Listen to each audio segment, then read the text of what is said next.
अमचन music की शानदार प्रस्तुति।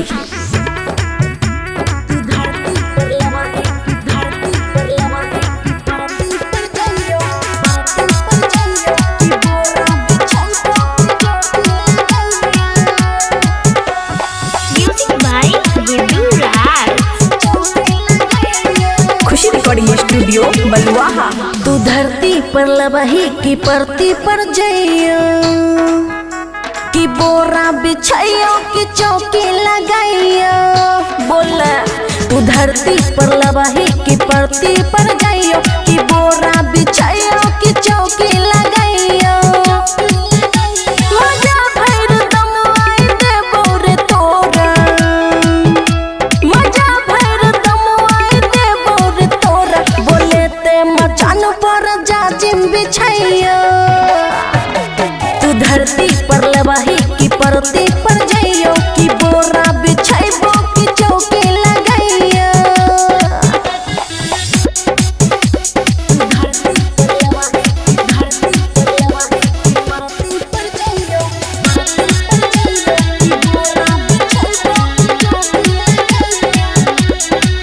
लगुआवे पजियावे हमार भीतर से मन पनियावे।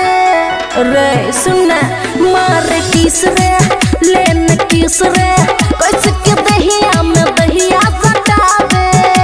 बड़े दिन से हम छछनै छै मनवा, बड़े दिन से हम छछनै छै मनवा। कि गोदी में आइयो कि हमरा उठै भी, तू धरती पर लबही की परती पर जइयो, कि बोरा बिछाइयो कि चौकी लगाइयो।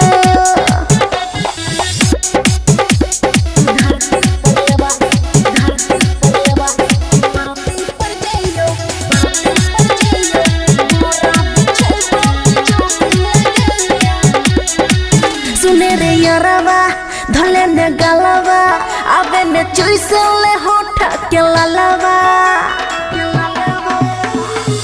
मन बहकै दिलवा धमकै जब बाजै छै हमर पायलिया।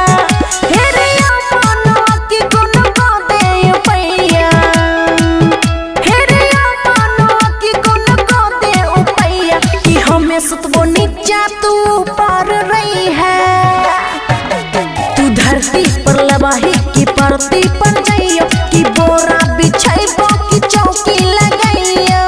बोल जल्दी। खुशी रिकॉर्डिंग स्टूडियो बलुआहा।